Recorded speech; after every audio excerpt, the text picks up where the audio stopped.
네, 오늘 시편 1편 1절로 6절 말씀을 의지하여서 복 있는 사람은 이라는 제목으로 함께 은혜를 나누고자 합니다. 이제 우리가 새벽 예배를 통하여서 마태복음을 보고 있습니다. 마태복음 5장을 통하여서 예수님께서 말하는 복이 무엇인가에 대해서 우리가 매 새벽마다 은혜를 받고 있는데요. 구약 성경에도 복에 대해서 말씀하고 있습니다. 우리는 대한민국 사람들은 참 복을 좋아하는데 성경에서 말하는 복과 우리들이 보편적으로 생각하는 복이 사실 틀려요. 보편적으로 생각하는 복은 오복, 이 땅에서 뭔가 잘 되는 것, 건강한 것, 출세하는 것, 돈 많이 버는 것, 많이 배우는 것.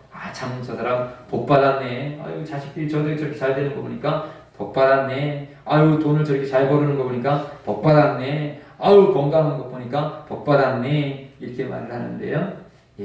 그것도 복은 복이겠지요. 그러나 아무리 건강해도, 아무리 출세해도, 아무리 잘 되어져도 예수 믿지 아니하면 그 육신은, 그 명예는 시간과 함께 다 사라지고 없는 존재입니다. 그것은 잠시 잠깐 우리의 육신을 좀 명예롭게 하고 또 살만하게 할 수 있는 육신의 복은 될 수 있지만 영원한 복이 아니요 영적인 복이 아닌 것입니다. 그래서 성경에서 말하는 복이 무엇이냐? 우리가 이제 신년 벽두를 시작하고 살아가고 있는데 저는 우리 예심가족이 다 하나님의 복이 차고 넘치도록 받으시기를 주님의 이름으로 축복드립니다. 그러면 성경에서 말하는 복, 하나님이 예비하신 복이 무엇인지 그것을 알아야 되는 것입니다. 우리 1절 말씀 함께 보도록 하십니다. 1절 있습니다. 시작. 복 있는 사람은 악인의 길을 쫓지 아니하며 죄인의 길에 서지 아니하며 오만한 자의 자리에 앉지 아니하고. 복 있는 사람은 어떤 사람이냐? 첫 번째, 악인의 길을 쫓지 아니하는 사람이 복 있는 사람이래요. 그러면 악인이 어떤 사람이냐라는 것이죠. 살인하는 사람, 도둑질하는 사람, 전쟁을 일으키는 히틀러 같은 사람, 깡패들, 이런 사람이 악인이냐? 그런데 성경에서 말하는 악인은 하나님의 뜻을 쫓지 않는 사람이 악인이에요. 세상에서 아주 덕망 있고 도덕적이고 그렇다 할지라도 그분이 하나님을 쫓지 아니하고 자기의 도덕, 자기의 윤리를 쫓고 가고 있다라면 그 사람이 성경은 악인이라고 말하고 있습니다. 아니, 그 사람이 살인을 했어요. 누구를 해코지했어요. 오히려 남을 돕고 도덕적인데 왜 악인입니까? 하나님이 독생자를 피 흘려 죽기까지 사랑하였는데 그 사랑을 거부한 거예요. 나는 그런 사람 필요 없어. 아무리 자식이 많이 배우고 똑똑하고 세상에서 인정을 받는다 할지라도 나는 내 부모 몰라. 나는 내가 잘나서 성공했어. 라고 정말 부모는 병들고 힘들은데 부모를 챙기지 않는 그 자녀들을 향하여서 저 사람 선한 사람이야. 세상에도 그렇게 말하지 않아요. 아무리 세상에서 출세했어도 자기 부모를 돌볼 수 있는 사람을 향하여서 저 사람은 그래도 된 사람이네. 이런 말을 하죠. 근데 하나님 아버지, 우리 하나님 아버지가 예수 그리스도까지 죽기까지 사랑했는데도 불구하고 죽이기까지 우리의 영혼을 사랑했는데도 불구하고 그 사랑을 거부한 사람, 그리고 그 뜻대로 살아가지 않는 사람이 악인인 것이에요. 그런데 그 악인은 자기 혼자 악으로 가지 아니하고 악인의 꾀, 그 악인은 꾀라는 게 도둑질하는 사람이 또 뭘 훔쳐가는 사람이 그냥 꾀를 써서 그 사람 것을 훔쳐가잖아요.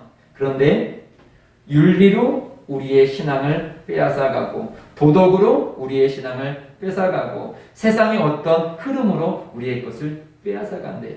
그래서 이 꾀는 원어적으로 설득하는 거예요. 야, 어떻게 이런 코로나 시대에 위험하게 예배를 드려. 나중에 할 수도 있는 거 아니냐. 그게 야 바쁜 이 세상에 무슨 기도냐. 뭐 시간 있을 때 그때 해도 되지 않느냐. 이런 꽤 우리에게 칼을 들고 너 예수 믿으면 죽어 이렇게 나오지 않아요. 카운셀러를 해요. 세상은 그렇게 사는 게 아니야. 참 당신은 어리석게 사는 애. 그러니까 집이 그렇지 하면서 세상을 사는 방법을 가르쳐주지요. 그래서 우리가 그런 카운셀러를 들으면 아 그렇구나. 내가 좀 어리석었구나. 그렇게 살아야 되겠구나 하면서 우리 마음이 그쪽으로 향하게 되지요. 여러분 텔레비전을 오랫동안 보십시오. 그러면 그 텔레비전에서 말하는 것이 내 귀에 들려지고 마음이 그쪽으로 딸려가게 되어져요. 어른들은 그런 말씀을 하시더라고요. 지금도 아침마당을 하고 있는지는 모르는데 아침마당에서 무엇인가가 좋다라고 방송드리면 막 그 주는 그 제품이 막 동이 난대요. 카운셀러를 한 거예요. 방송에서 이것이 좋다라고 했을 때 사람들이 맞다. 방송에서 그렇게 말했으니까 그것이 맞다 하면서 그 방송에 자기 마음을 빼앗겨서 그쪽으로 가는 거예요. 이렇듯 텔레비전이나 이 세상은 우리들을 믿음의 길로 가고 있는 우리들을 향하여서 그게 아니야. 요즘에 교회가 난리야. 막 코로나의 진원지야. 너도 그 중에 한 명 아니야? 이거 너무한 거 아니야? 자기들만 생각하고 이웃들을 생각해야지. 맞아요. 우리는 막무가내로 하면 안 되겠지요. 그러나 우리가 막무가내가 아니라 하나님의 법 안에서 또한 하나님의 법을 지키며 나라의 법을 지키는 가운데 우리는 신앙 양심이라는 것이 있는 것입니다. 그것조차 이거는 헌법에 보장되어져 있는 거예요. 그러나 세상은 그렇게 말하지 않아요. 그건 그거고 시대는 시대잖아. 그러면서 복 있는 사람은 악인의 길을 쫓지 아니하며. 여러분 그냥 세상이만 다 무시해라. 우리끼리 살자. 그 말이 아니에요. 그런 꾀 속에서 저거는 잘못된 것이구나. 그 말보단 내 하나님 말씀을 더 우선시 여기고 그 말씀에 따라갈 수 있는 사람. 그게 쉽지 않은 거예요. 그러니까 그게 복 있는 사람이다라고 말을 하고 있는 것입니다. 또한 죄인의 길에 서지 아니하며. 죄가 무엇입니까? 악인과 동등한 말이에요. 같은 표현이에요. 죄. 하나님의 뜻에 벗어난 게 죄예요. 죄를 알아야지만 죄의 길에서 벗어나지요. 예, 내가 이 길이 잘못된 길이다 알아야지만 잘못된 길이네 하고 다른 길로 가지요. 이 길이 잘못된 길인지 잘된 길인지 모르는데 어떻게 길을 다시 변경할 수 있겠습니까? 그래서 죄인의 길에 서지 않는다는 것은 우리가 예배를 통하여서 말씀을 통해서 이것이 죄구나, 잘못된 길이구나 알아야 되는 거예요. 근데 마귀는 이 잘못된 길이라는 것을 못 깨달게 말아요. 그래서 이 악인의 꾀를 통하여서 자꾸 아니야 이게 맞는 길이야, 이쪽 길이 맞는 길이야, 이렇게 살아야지 하면서 우리를 미혹하지요. 그러나 그 미혹대로 가지 아니하고 진리의 말씀대로, 죄인의 길에 가지 아니하고 진리의 말씀으로 가는 사람, 이 사람이 복된 사람이다 라고 말을 하고 있습니다. 우리 마태복음 7장 13절 말씀을 함께 읽겠습니다. 시작. 좁은 문으로 들어가라. 멸망으로 인도하는 문은 크고 그 길이 넓어 그리로 들어가는 자가 많고. 여러분 우리가 코로나가 왕성하기 전에는 이 말씀이 확 닿지 않았는데 요즘 이 말씀이 확 닿아오지 않습니까? 교회 가는 문이 참 좁지 않아요? 예배 드리는 문이 참 좁잖아요. 그냥 우리는 마음껏 예배 드리고 누구나 교회 갈 줄 알았는데 사실 지금 그러지 못하고 있습니다. 오늘까지는 우리가 최소한의 명수만 예배를 드릴 수 있고요. 이제 그래도 그나마 내일부터는 이제는 수도권하고 비수도권이 이제 차이가 있지만 우리 같이 비수도권 같은 경우는 이제 100명 미만의 교회 같은 경우는 예배당의 20% 또는 20명까지는 이제 대면 예배로 어쨌든 우리가 마음껏 예배를 드릴 수 있게 되어졌습니다. 우리 교회야 이제 마음껏 예배를 드릴 수 있는 그런 상황이 되어졌지만 큰 교회 같은 경우는 여전히 순번을 정하여서 그 정해진 사람만이 예배당에 갈 수가 있습니다. 우리가 주중에도 우리 세계로 교회를 위해서 기도하고 있었는데요. 손현보 목사님이 심호하고 있는 세계로 교회는 시에서 폐쇄 명령을 내려서 오늘 주일 예배를 예배당에서 드리지 못해요. 그것을 행정소송을 벌였는데 어제 기각이 되어져 버렸어요. 그러니까 계속 폐쇄하라라는 것이죠. 아마 그 마당에서라도 지금 그 교회는 예배를 드리고 있겠지요. 이렇게 우리가 마음껏 드릴 수 있는 예배처럼 보였지만, 야, 예배 드리는 게 참 좁은 길이구나. 그런데 지금도 넓은 길로 향하여서 가는 사람들은 많다라는 것이죠. 그래서 복 있는 사람은 어떤 사람이냐? 왜 내가 이 길로 가고 있지? 여기가 주님이 원하시는 길이 아니었네 하면서 방향을 바꿔서 주님이 원하시는 그 길로 갈 수 있는 사람. 늦더라도 빨리 방향을 바꿔야 돼요. 그 사람이 복 있는 사람이에요. 어차피 가던 길인데 뭐 끝까지 한번 가보지.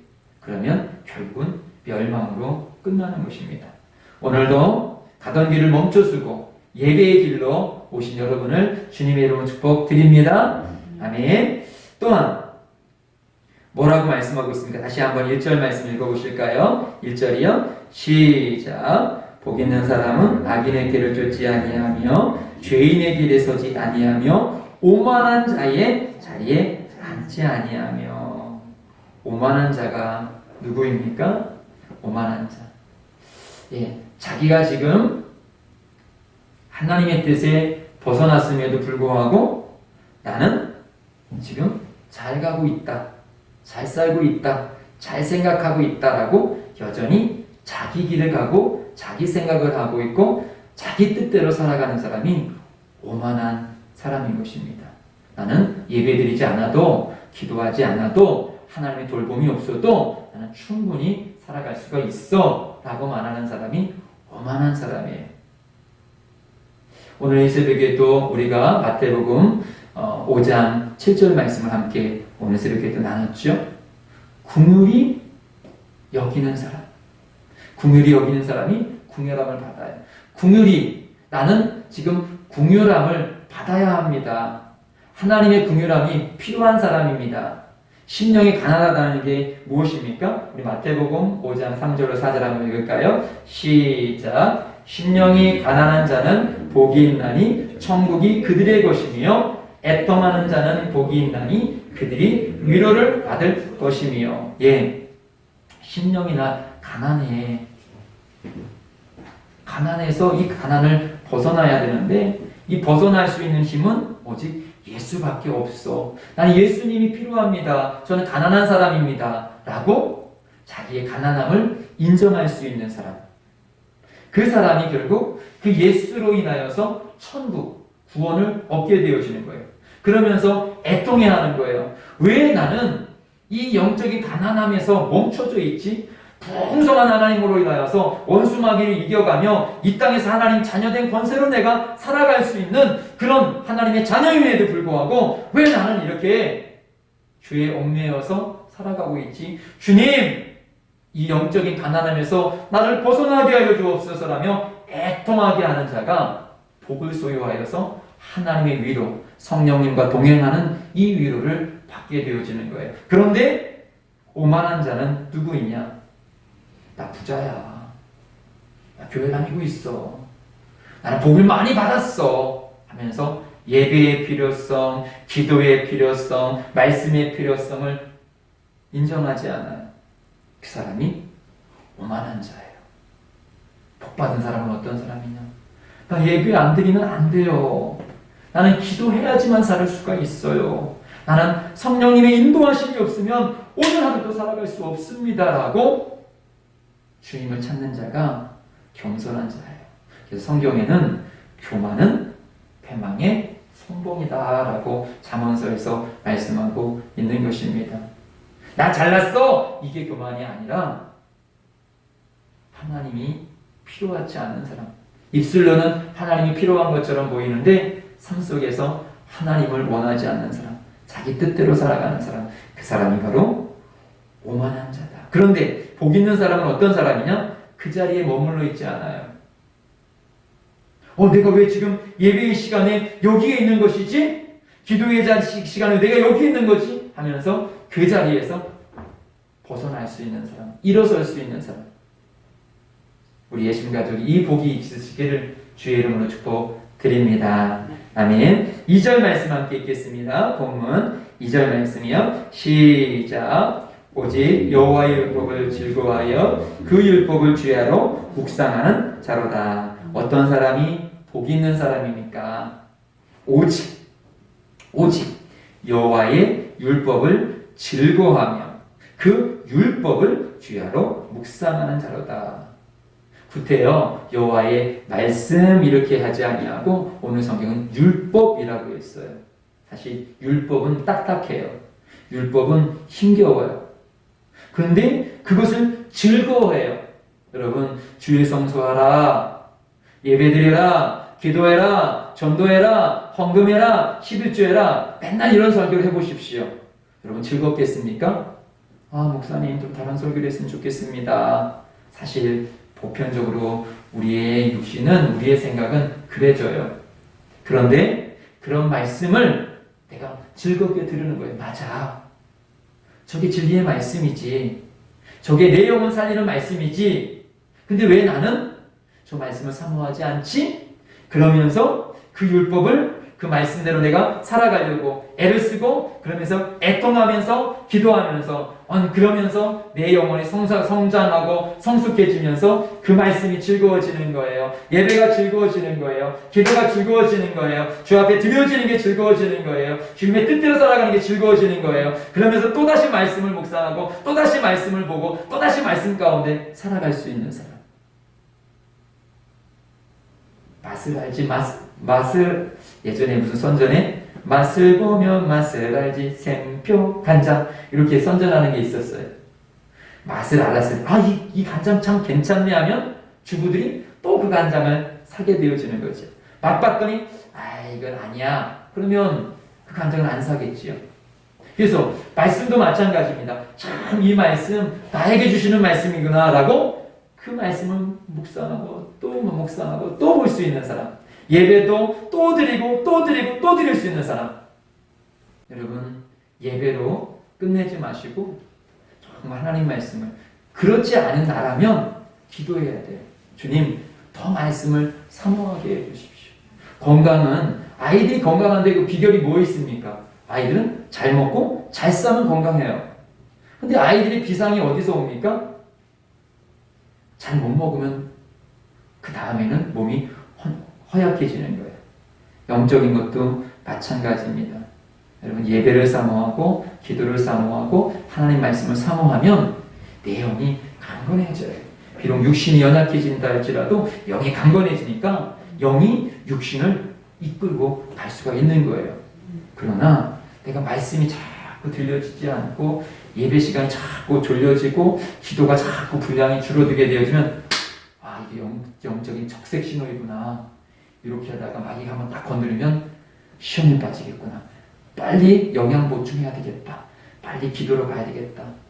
여러분, 그럴 때는 자꾸 중보 기도를 부탁하시고 말씀을 틀어놓으세요. 그냥 집에 틀어놓고 듣고 사모하고 그것을 냠냠냠냠 먹고. 예배 시간에 제가 늘 말씀드리지만 귀로 듣는 것으로 끝나지 마시고 항상 아멘으로 소화를 해내셔야 됩니다. 말씀을 들었는데 소화해내지 아니하면 내 것이 될 수 없어요. 여러분, 음식을 먹었어도요, 토해내는 것이 있어요. 토해낼 때는요, 오히려 먹었을 때보다 더 힘들어요. 토해보십시오. 막 온몸이 힘이 쭉 빠져요. 여러분들이 주일날 교회에 와서 예배의 말씀을 들었는데 그 말씀이 자꾸만 미식미식 거려가지고 확 토해보십시오. 그럼 다음 주에 예배 오기가 힘들어요. 왜요? 내 영이 그렇게 완전히 녹초가 되어졌기 때문에. 그래서 예배 시간에 먹어서 소화해내야 돼요. 저 내 말씀이야. 왜 저게 질기지? 그래도 먹어내야지. 아멘. 주님, 저거 제 말씀입니다. 주님, 제 말씀입니다. 아멘. 아멘 하면서 여러분 말씀으로 소화해내십시오. 그래서 아멘이 중요한 거예요. 그냥 듣고 이게 아니라, 여러분, 이 입에 침이 소화액이거든요. 그래서 침이 많이 나와서 그것이 들경지경 이게 식어졌을 때 위로 들어가서 위가 부담을 덜 느껴가지고 건강한 거예요. 그런데 힘이 잘 분비가 안 되면 입에서 꺼끌꺼끌하니까 자꾸 그냥 넘기려고 하지요. 그냥 넘기니까 위에서 충분히 씹고 넘겨야 되는데 대충 넘기고 오니까 얘도 부담스럽지요. 그러니까 몸이 자꾸 힘들어지는 거예요. 예배 시간 내에 우리가 그 말씀을 집중하여서 그 말씀을 자꾸 소화해 내어지게 돼요. 소화해서 들어갔으니까 내가 가정으로 들어가고 삶에 들어가서도 그러면서 그 들었던 말씀을 소화해 내어지면서 이제 제가 영상으로 드리잖아요. 잘 못 들었던 것은 다시 말씀을 듣고 그러면서 깨닫고 그러면서 완전히 소화해 내어지면 그것이 내가 영적인 건강함으로 어떤 악한 원수마귀의 시험이 다가와도 넉넉히 이길 수가 있는 것입니다. 이것이 복 있는 사람인 것이에요. 그래서 자꾸 그 말씀, 우리 지난주에도 말씀드렸지만 우리가 외식하는 것도 참 좋지만 내 가정에서 내 어머니가 조금 요리는 맛이 좀 덜하더라도 어머니가 해준 밥을 계속 먹는 사람이 오히려 건강한 거예요. 내 아내가 해준 밥을 지속적으로 먹는 게 건강한 거예요. 이것저것 다 사 먹는 사람. 그래서 사업장이 막 옮겨가지고 식사를 한 군데에서 정기적으로 하지 못하고 이것저것에서 사 먹는 분들이 위염이나 위암에 많이 걸리는 이유가 거기에 있는 거예요. 영적인 시험도 마찬가지입니다. 지난주에 말씀드렸듯이 담임 목사의 말을 잘 소화해 내어지고 그걸로 조금 부족하면 내가 정말 사모하고 영적으로 저분은 믿을만한 목사님이야 라는 신뢰가는 목사님의 말씀을 집중적으로 들으세요. 조금 듣고 말고 그래서는 안 돼요. 그럼 절대 내 말씀이 안 돼요. 그냥 CT에서 딱 틀어놓고 막 들어가면서 좀 들었다. 그걸로는 안 돼요. 그것도 필요하겠지만 분명한 사실은 말씀을 소화해 내어서 내 것으로 만들어낸 사람이 복 있는 사람이고 영적으로 건강한 사람인 것입니다. 우리 시편 말씀을 한번 읽어보겠습니다. 시작. 내가 사랑하는 주의 계명들을 스스로 즐거워하며 또 내가 사랑하는 주의 계명들을 향하여 내 손을 들고 주의 율례들을 작은 소리로 읊조리이다. 주의 종에게 하신 말씀을 기억하소서. 주께서 내게 소망을 가지게 하셨나이다. 예, 계속 읊조리면서 아멘. 그 말씀 내 말씀이야. 주님께서 주셨지. 저 말씀 내 말씀이야. 계속 소화해 내가지고 내 걸로 만들어진 것. 이 사람이 복 있는 사람이다 라고 성경은 말씀하고 있어요. 또한 보십시오. 여호수아에게 주님께서 주시는 말씀입니다. 시작. 이 율법책을 내 입에서 떠나지 말게 하며 주야로 그것을 묵상하여 그 안에 기록된 대로 다 지켜 행하라. 그리하면 내 길이 평탄하게 될 것이며 내가 형통하리라. 예, 수많은 문제가 있지만 내가 말씀을 소화해 내가지고 끝까지 말씀을 붙잡고 나가면요, 그 말씀이 이겨요. 참 저는 설교자가 되어진 게 축복된 것이 무엇이냐면요, 이렇게 주일 말씀을 선포하려면요, 말씀을 몇 번 보고 또 묵상하고 하나님 이 말씀 속에서 무엇을 말씀하시려고 합니까? 이 질문을 저는 많이 해요. 보편적으로 설교는 많은 목사님들이 설교를 했고 주석도 있고 그렇습니다. 목사는 설교를 준비할 때 이것저것 다 참고하고 보지요. 그러나 최종적으로 결정은 주님 앞에 여쭈어봐야 되는 거예요. 주님, 이 말씀을 통해서 저와 우리 성도들에게 주시고자 하시는 것은 무엇입니까? 그렇게 하면 기도 중에 주님께서 그 말씀을 깨닫게 해주시는 말씀들이 있어요. 오늘 이제 3절 말씀을 한번 보겠습니다. 3절이요. 시작. 그는 시냇가에 심은 나무가 철을 따라 열매를 맺으며 그 잎사귀가 마르지 아니함 같으니 그가 하는 모든 일이 다 형통하리로다. 예, 말씀으로 방금 여호수아 1장 8절에도 말씀을 묵상하는 자에게 형통의 축복을 주었는데요. 그러면서 지금 악인이 걸어가는 그 길을 걸어가지 아니하고 그 길을 벗어나서 지금 하나님의 말씀을 계속 소화해내어서 먹고 있어요. 그런데 그는 어떤 사람이냐? 그렇게 악인의 길에서 떠나서 하나님 말씀을 자꾸 먹고 있는 사람, 사실은 그것이 내가 만들어낸 게 아니에요.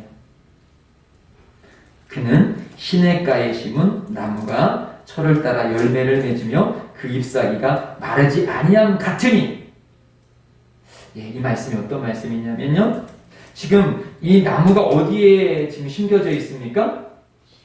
시냇가. 근데 중요한 게 있어요. 그러면 이 나무는 저절로 시냇가에 심겨졌냐? 이거예요. 근데 그것이 아니라는 거예요. 이 나무는 세종시를 생각하면 돼요. 또 우리 교회 바로 옆에 실개천이 있잖아요. 이게 원래 있었던 개천일까요? 인공적으로 만드는 거예요. 근데 여기에는 물이 나올 때도 있고 안 나올 때도 있어요. 근데 오늘 성경에서 시편에서 나오는 것은 인공수로를 만들었는데 이 인공수로는 물이 끊기지 않는 수로예요. 샘물에 길을 만들어 놓은 거예요. 농부가 길을 만들어 이 농수로를 만들어 놓고 거기에다가 우리도 지금 세종시에 이렇게 조성을 해놓고 여기 실개천을 만들어 놓고 시에서 이제 나무를 심지요. 근데 어떤 나무는 물 옆에 가까이 심는 나무도 있고 어떤 나무는 저 멀리 심는 나무도 있더라는 것이죠. 그런데 이 나무는 어디에 심겨져 있느냐면 이 나무는 이 주인이 이 시냇가에다가 심었어요. 여러분 작년에 우리 세종시에 죽은 나무들 다 뽑아내어지고 새로 싹 나무를 심었어요. 여기 고운들공원 같은 경우도 나무 다 뽑아내고 거짓 무궁화도 그냥 싹 심었어요. 근데 살아있는 나무는 안 뽑았고 거의 죽은 나무를 심었는데 잘 보게 되어지면 똑같이 조경을 위해서 나무를 심었는데 냇가를 중심으로 한 나무들은 거의 죽지 아니하고 대부분 살아있어요. 그런데 냇가와 먼 나무들은 많이 죽었더라는 것이죠. 그런데 지금 하나님께서 복 있는 사람은 어디다가 심어 놓았냐면 냇가에 심어 놨어요. 그래서 환경적으로 막 가뭄이 오고 막 여러 가지 와도 이 나무는 시들지 아니하고 계속 열매를 맺어가는 거예요. 그 이유는 무엇입니까? 그 나무가 환경을 잘 잡아서가 아니라 주인이 살만한 곳으로 나를 인도해 주셔서 거기다가 심어 놓았던 거예요. 전적으로 주인의 은혜가 있는 거예요.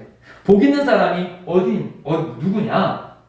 내가 꼭 교회 가려고 예배 드리려고 신앙생활을 하려고 그렇게 애썼다라기보다는 하나님께서 나를 자꾸 교회 옆에 하나님께서 자꾸 나를 예배의 자리로 하나님께서 자꾸 나를 무릎 꿇게 만드시고 기도하게 만드시고 자꾸 나를 그렇게 인도하시는 거예요. 내가 예배를 빼먹으려고 하는데도 불구하고 또 이렇게 가다 보면 어느새 예배 드려야지 하면서 예배당으로 향하고 있는 내 발길. 누가 그렇게 하셨냐? 주님께서 그렇게 하셨다라는 거예요. 충분히 가뭄으로 인하여서 나무가 말라야 되는데도 불구하고 코로나 때문에 이제 예배를 못 드리고 내 영혼이 말라가야 되는데도 불구하고 나는 여전히 기도하고 있고 나는 여전히 예배의 자리로 가 있더라는 것이죠. 누가 그렇게 했느냐? 주님께서 나를 그 냇가에 시냇가에 나를 심어놨기 때문에. 여러분 오늘도 우리가 이렇게 예배를 드리는 것 내가 지금 담대해서 코로나를 이기고 나온 것처럼 보이죠? 그렇지 않습니다. 주님께서 나를 그렇게 심겨 놓으신 거예요. 그러니까 복 있는 사람이라고 말을 한 거예요. 저 냇가의 바깥에 똑같이 나무를 조경했는데 냇가가 멀었던 것들은 여름을 지나면서 가뭄을 만나면서 막 죽어버렸어요. 나도 여전히 연약한 나무였는데 냇가에 심겨져 있어갖고 나는 살았던 거예요. 신앙생활을 막 시작했을 때 나보다 더 잘났고 더 훌륭한 사람들이 많았어. 그런데 코로나를 거쳐가면서 이 사람도 떨어지고 저 사람도 떨어지고 다 무너졌는데 제일 약하다고 생각했던 왜 내가 여기 버텨져 있었느냐? 내가 잘나서가 아니라 주님께서 나를 그렇게 심겨놨더라는 것이죠. 그러니까 얼마나 복된 사람입니까? 그래서 마귀가 너는 복 없어. 네가 돈이 있니? 뭐 배웠니? 건강이 있니? 막 그렇게 했을 때 우리는 단연코 거부해야 될 것이 나 예배 드리고 있잖아. 복 있는 사람이야. 우리는 그렇게 당당하게 내가 복 있는 사람인 것을 우리는 선포할 수 있어야 되는 것입니다. 이번 주에 이 말씀을 묵상하면서 그렇구나. 우리 교회에 많지 않은 성도이지만 참 복 있는 성도들이구나. 우리가 이렇게 코로나를 인하여서 많은 사람들이 예배당에 가지 못하는 그 상황 속에서도 우리는 내가 안 가서 안 가는 것이지, 내가 맘만 먹으면 우리 교회는 법을 어기지 않는 가운데서도 충분히 예배를 드릴 수 있는 그런 상황에 있기에 복 있는 사람이구나. 할렐루야. 복 있는 사람인 것을 잊지 마십시오. 아멘. 우리 복 있는 사람입니다. 이런 복을 있는 사람 하나님께서 그렇게. 그런데 그러면서 이 3절을 묵상하면서 그러면 나무는 아무 노력도 하지 않아도 되느냐? 그렇지 않더라는 것이죠. 나무가 해야 될 일은 무엇입니까?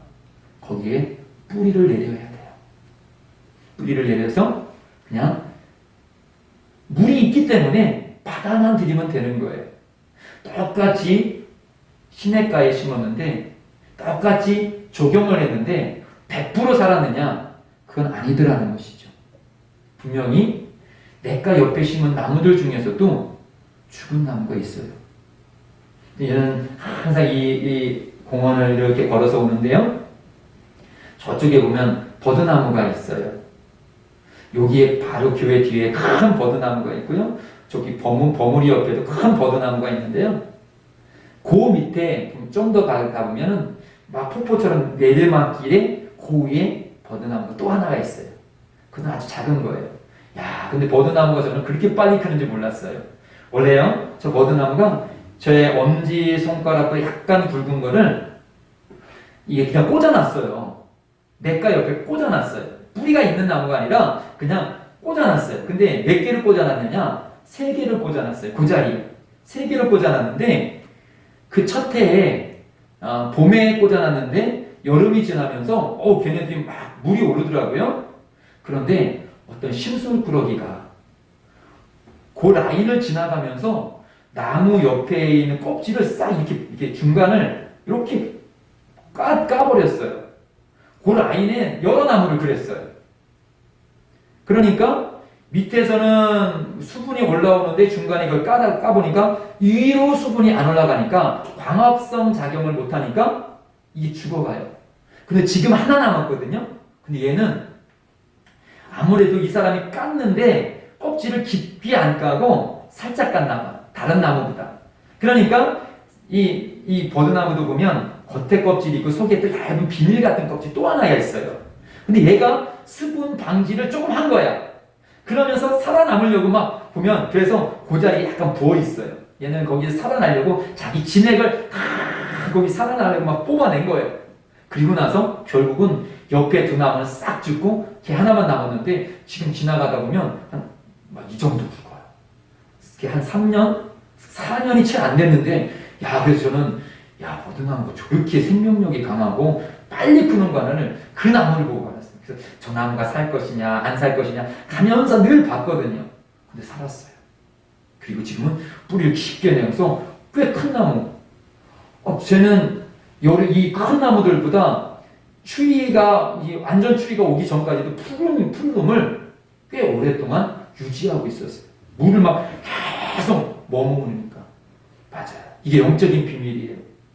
똑같이 물가에 심었지만 뿌리를 깊게 내리고 살아내야 되는 것이에요.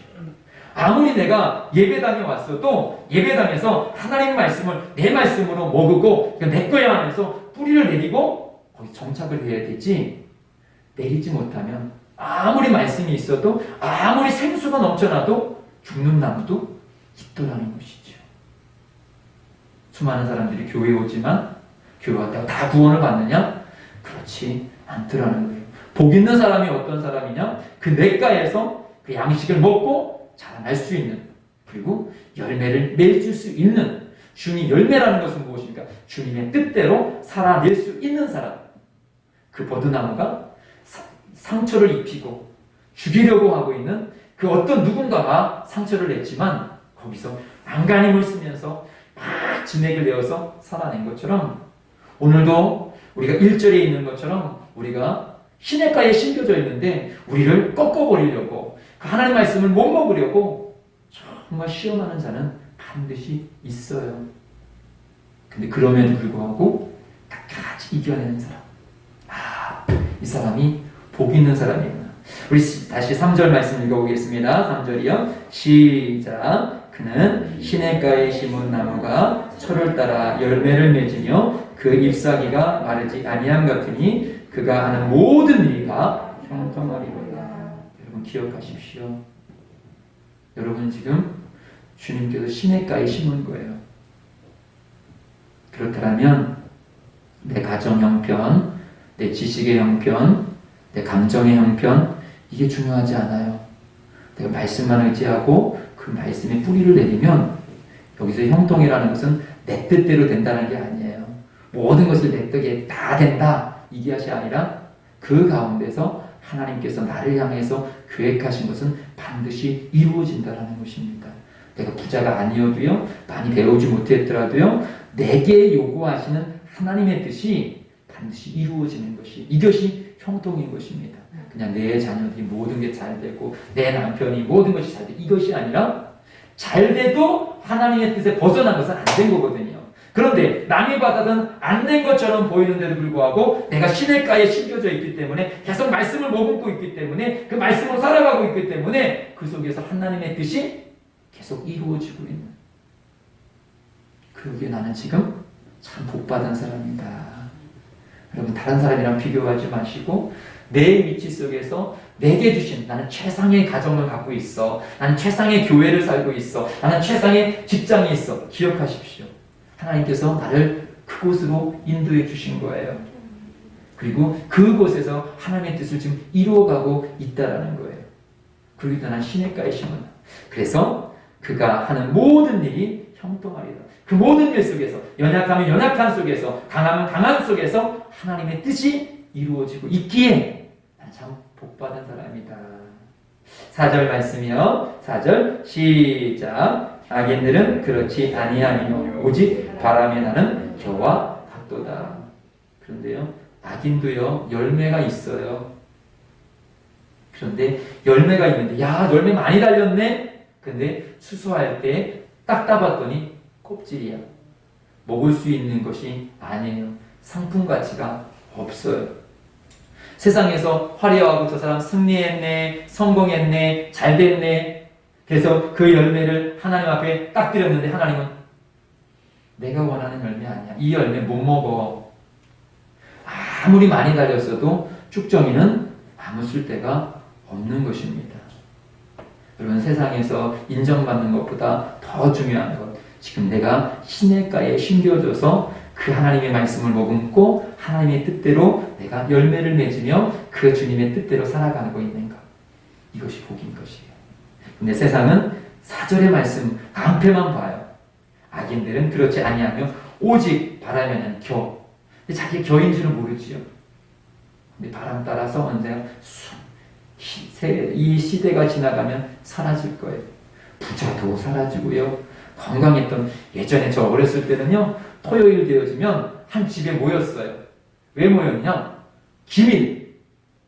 장로님 기밀 알죠? 기밀. 빡치게 되잖아. 기밀. 기밀 아니에요? 기밀. 빡치게 되잖아. 레슬링. 예전에는 그거 한다고 해서 누구야 또 있는데, 기밀 말고도. 하여튼 프로 레슬링 한다고 해가지고 저희 집은 텔레비전 없어가지고 형들 따라서 그거 보러 막 갔어. 근데 그렇게 건강했던 그분들도 지금 없어요. 정말 이 세대를 호령했던 그 삼성, 현대 이런 분들, 그 CEO들 다 어디 가셨습니까? 옛날에 이 나라를 호령했던 박정희 대통령은 어디 갔습니까? 시대가 가니까 다 없어져요. 그러나 그들의 영혼은 어디 있을까요? 분명히 하나님의 심판대 앞에서 판결을 받으셨겠지요. 이 땅에서 이 모든 것들은 한 주말 쑥 사라집니다. 그런데 우리는 영원한 것이 있어요. 우리 5절 말씀 읽습니다. 5절이요. 시작. 그러므로 악인들은 심판을 견디지 못하며 죄인들이 의인들의 모임에 들지 못하리로다. 그러므로요, 악인들은 심판, 우리는 상급의 심판, 그들은 죄의 심판.